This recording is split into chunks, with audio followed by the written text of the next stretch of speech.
Dari kejauhan, Kuisan melihat itu semua. Tidak hanya itu, ketua akademi juga mengepung Changsen dan Yurong. Ia juga menyerang Qijian hingga terluka. Tak lama kemudian, ayah Yurong datang ke sana dan ingin membawa Yurong untuk pergi dari sana. Namun Yurong tidak mau pergi dan ia bersikeras akan tetap bersama Changsen. Ketua akademi mengatakan kalau ayah Yurong ini tidak membawa Yurong untuk pergi, jangan salahkan dirinya kalau ia juga akan membunuh Yurong. Tentu saja, ayah Yurong tidak akan terima akan hal tersebut. Dan seketika, ayah Yurong langsung menyerang ketua akademi.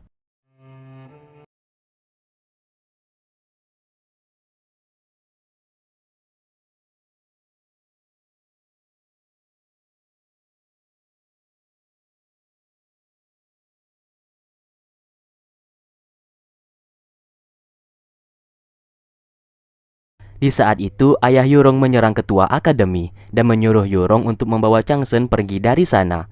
Mereka berdua pun langsung pergi, sedangkan ayah Yurong tewas di tangan ketua akademi.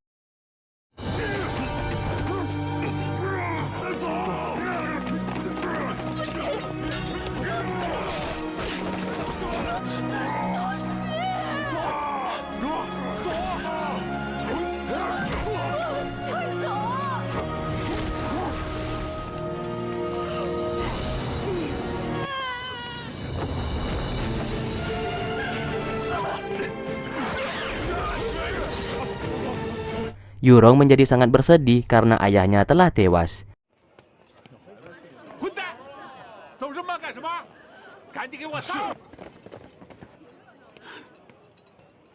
Qijian mengatakan saat ini mereka sedang dikejar oleh anak buah dari ketua akademi. Karena tidak ada tempat persembunyian, Changsen membawa mereka sembunyi di tempat tinggal Zusa di dalam goa. Di lain sisi, sang ratu yang sedang lemah memberikan Moyu sebuah hadiah, yaitu tusuk rambut milik sang ratu, yang dimana tusuk rambut itu dapat menambah kekuatan seseorang. Sang ratu memberikan hadiah tersebut karena Moyu sangat setia kepada sang ratu.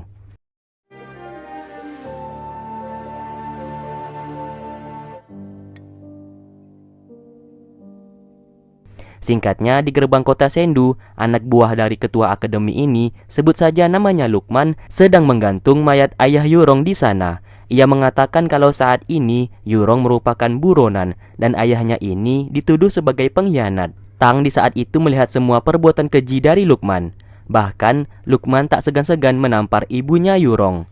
Namun tiba-tiba, Kuisan datang ke sana dan berhasil membawa mayat ayah Yurong beserta sang ibu pergi dari sana.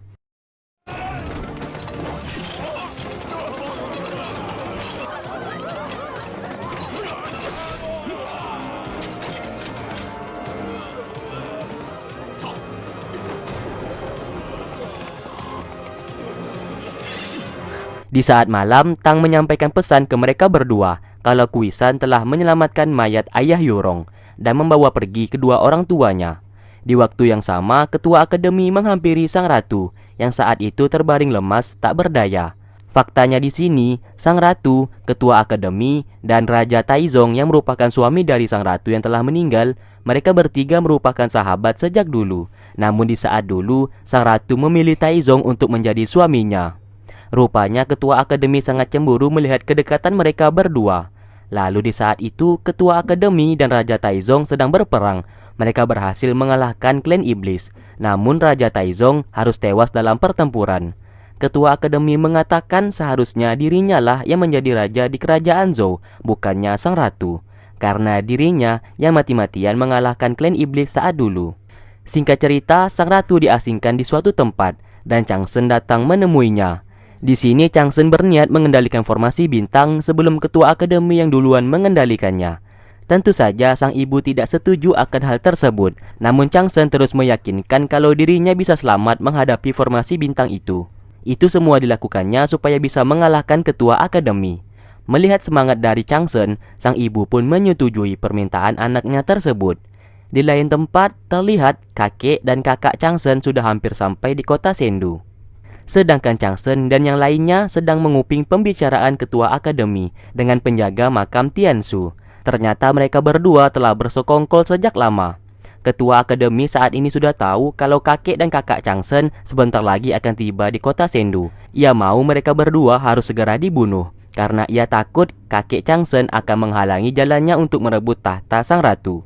Mendengarkan pembicaraan itu, tentu saja Changsen tidak akan ambil diam. Mereka pun tiba di gerbang kota Sendu, namun di sana mereka tidak melihat kakek dan kakak Changsen di sana. Di waktu yang bersamaan, sang ratu malah datang ke perbatasan makam Tiansu. Ketua akademi pun mengikutinya dari belakang. Alhasil mereka berdua beradu kekuatan, dan pastinya sang ratu lebih kuat dari ketua akademi.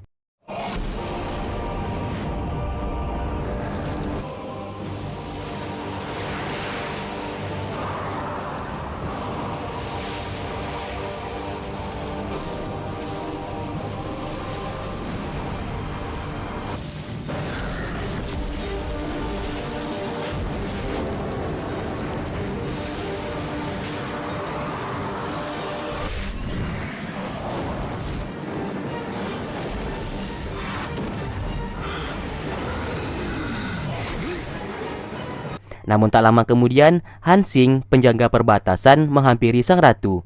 Di sini sang ratu mengira Hansing akan membantunya. Namun ia salah duga.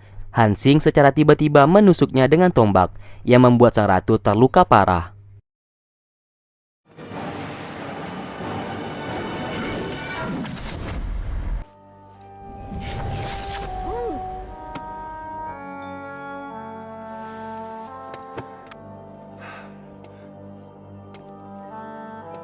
Di sini kita dikejutkan dengan sebuah fakta yang ternyata ketua akademi mengatakan kalau Changsen bukanlah anak kandung dari sang ratu, melainkan ketua akademi lah yang telah menciptakan Changsen menggunakan darah dari Raja Taizong.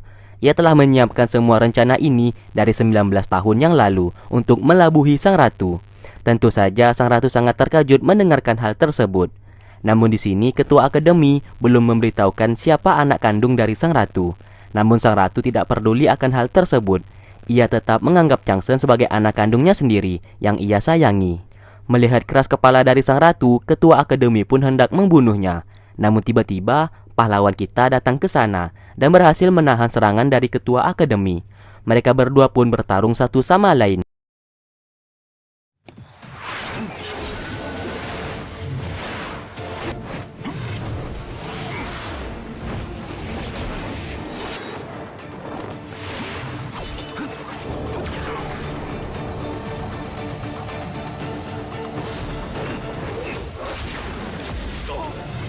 Tanpa sengaja, batu giok milik Zusa menjadi hancur akibat terkena serangan dari ketua akademi.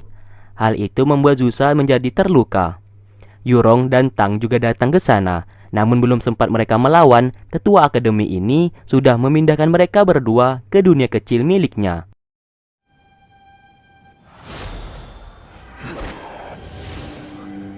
Melihat hal itu, Changsen menjadi marah. Ia pun mengeluarkan seluruh kekuatan yang ia miliki untuk menyerang ketua akademi. Saking kuatnya, kekuatan Changsen bahkan sanggup menghentikan waktu, membuat hujan tiba-tiba turun, bahkan membuat Zusa bisa lepas dari goa tersebut.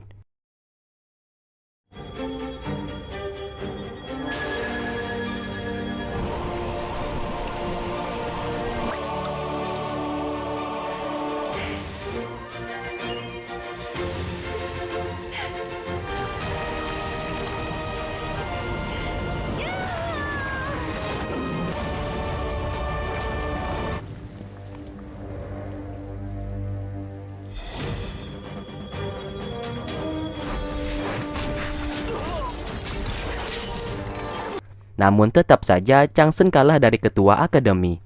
Lalu terlihat Zusa datang ke sana dan berhasil membawa Changsen dan sang ratu pergi dari sana dan menyelamatkan mereka sebelum dibunuh oleh ketua akademi.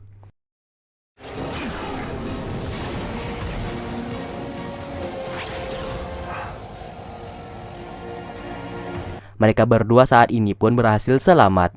Sang ratu sesaat meminta maaf kepada Zusa karena sudah mengurungnya selama ini di dalam goa.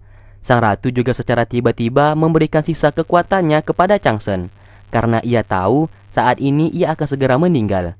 Changsen yang menerima kekuatan itu tidak dapat berkata apa-apa.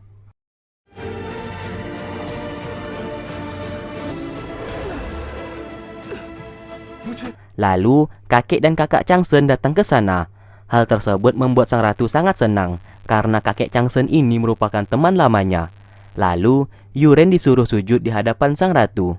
Si kakek mengatakan kalau sang ratu merupakan ibu dari Yuren. Ternyata anak kandung sang ratu merupakan Yuren, bukan Changsen. Tentu saja Changsen sangat terkejut mendengarkan hal itu. Ia pun bertanya siapa dirinya sebenarnya. Sang ratu mengatakan meskipun Changsen bukan anaknya, tapi ia menganggap Changsen lebih dari sekedar anak kandung. Ia pun memeluk Yuren karena ia tak menyangka anaknya selama ini telah dibesarkan oleh teman lamanya. Dan saat ini, sang ratu menganggap mereka berdua sebagai anak kandung yang sangat ia sayangi. Singkatnya, si kakek menceritakan asal-usul Changsen. Kalau dulu, Yuren memiliki kekuatan bintang yang sangat berlebihan yang bisa membuat tubuh Yuren akan meledak. Maka dari itu, Changsen tak sengaja diciptakan dari darah milik Raja Taizong dan Yuren untuk menampung kekuatan yang berlebihan yang dimiliki oleh Yuren. Maka dari itu, Changsen tidak bisa hidup lebih dari 20 tahun karena dirinya merupakan manusia buatan, bukan berasal dari rahim seorang ibu. Dan Changsen diciptakan untuk menjaga Yuren. Namun di sini Changsen tidak marah. Ia justru senang karena ia diciptakan agar bisa membantu banyak orang.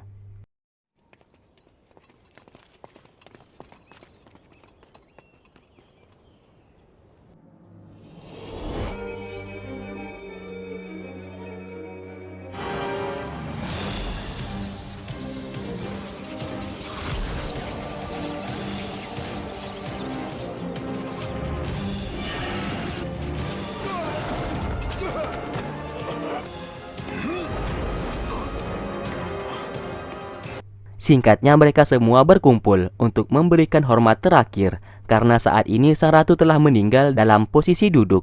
Mereka pun sangat bersedih karena kehilangan ratu mereka.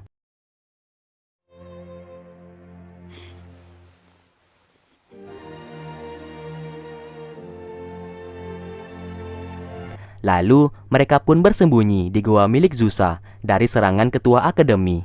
Zusa juga memberikan segel di luar goa supaya tidak ada orang yang bisa masuk ke dalam.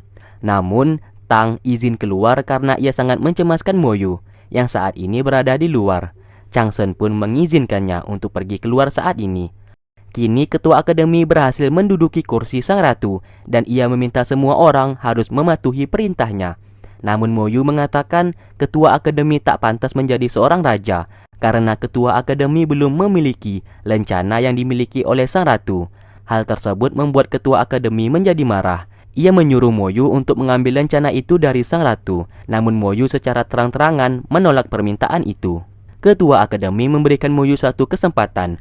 Kalau Moyu tidak menuruti perintahnya, ia tak akan segan-segan membunuh Tang dan ayah Tang. Dan part ke-23 pun selesai. Oke, terima kasih buat kalian yang sudah stay tune terus di channel ini dan menunggu video-video yang aku upload. Sampai berjumpa di part berikutnya. Part terakhir. Wassalamualaikum warahmatullahi wabarakatuh.